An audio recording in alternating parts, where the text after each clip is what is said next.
We're going to be checking out this Skil detail sander. This is model SA232301. Let's see what's in the box.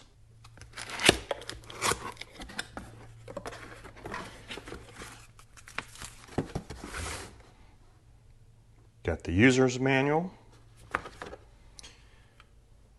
Got the micro-filtration attachment. Got the sander itself. Some various sanding pads. And then a couple attachments. Let's take a look and see how this works. So the sander itself uses these Velcro sanding pads. They attach to the bottom. There's a lever on the front here that you can switch over, and then the attachment piece pops out. So this is for the regular sander to use the large pads. You also get this one here. This is the finger attachment. You put these smaller narrow pads on. It allows you to get in really tight spaces. Got this one here, which is similar to the large one, but just has a smaller piece on it. Smaller pads. Again, it allows you to get in some tighter spaces. And then this one that I think is particularly interesting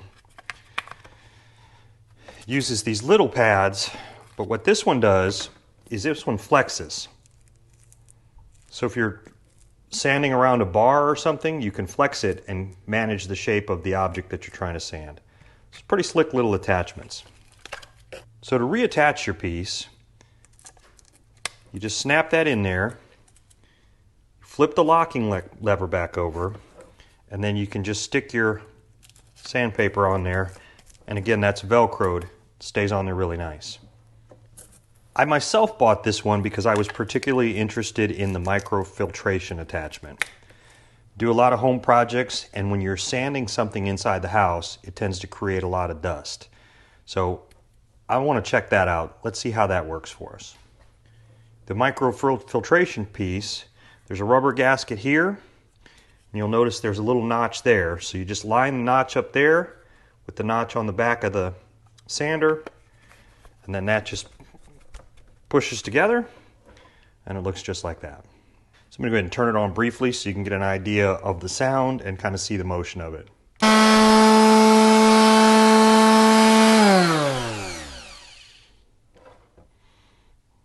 All right, let's take this to a spot where we can actually test the dust filtration component. So we've been working on this accent wall for my master bedroom, and I've used a wood filler putty to fill these seams, but now I have to sand them off to smooth that off. So I've got the 120 grit sandpaper in here now. Let's see how this goes.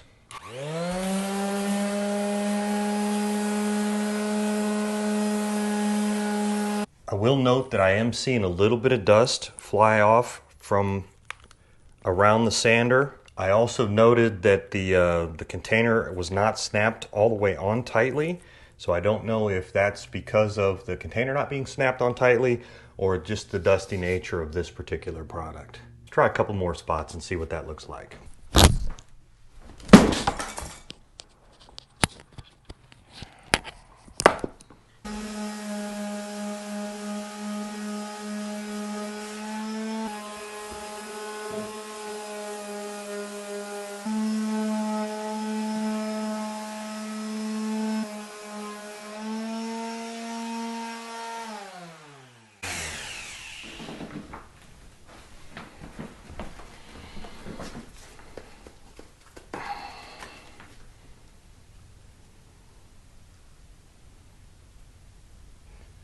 Definitely seeing some buildup of the powder inside the filter. So it's not totally useless, but I am also seeing dust accumulating on the floor and in the air in here. So it's not a perfect solution, but it's probably better than not having it at all. Let's go and try out some of these other attachments. So I'm going to use the smaller arrowhead one here to get in some of the tighter spots close to the wall, see how that works out for me.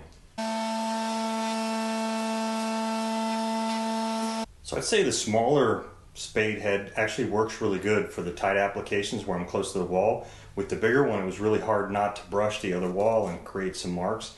This one's a little bit easier to use in that regard, so I'll probably use it for that. I do notice a little bit of flex this way when I'm sanding. It isn't significant, but you can't really press too hard on it. You kind of have to let the sander do the work. You could argue you should be doing that anyway, but that's definitely going to be a useful attachment. So let's go ahead and check out this other one. So this is the one that I mentioned was designed to provide some flexibility if you needed to do, you know, a curved or a shaped object. There's a few places on the wall here where I need to clean up the edges, so I'm going to go ahead and use that, run that down the edge, see how that works out for me.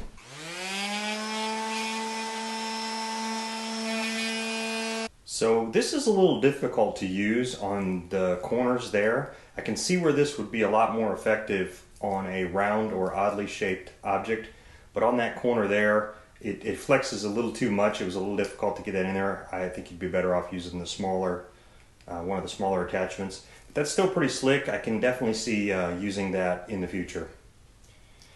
So overall, my first impressions of this Skil 4-in-1 sander are pretty positive. I have a palm sander already, older Black & Decker palm sander. It definitely does a good job as well for finish work. It makes a heck of a mess though. It kicks dust everywhere. This seems to manage the dust a little bit better. It's far from perfect. I'd say about half of the dust is going into the container and the other half is definitely going into the room. So if that's the key feature for you, it may or may not meet your needs. I think for small indoor projects it's going to be fine. I'm probably going to have a dust issue as much sanding as I have to do on this wall, so I'll have to do some other mitigation efforts up here to keep that under control.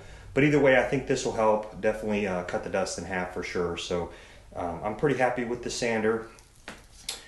We originally bought it because of the attachments, the flexibility to do the detail work, and I thought the micro-filtration was a pretty positive plus. This is the first real project that I've used it for. So time will tell, but my initial impressions are pretty high. I'm pretty happy with it, and it was definitely worth the investment. So hope you like this video. Hey, thanks for watching. If you like this video, give it a thumbs up. If you like what I'm doing on this channel, think about subscribing. Also, I do lots of tool reviews, home improvement projects, so I'll link some of those here. Feel free to check those out. For my brothers and sisters serving in harm's way around the world, you're always in my thoughts. Be safe out there. Till next time. Thanks, everybody.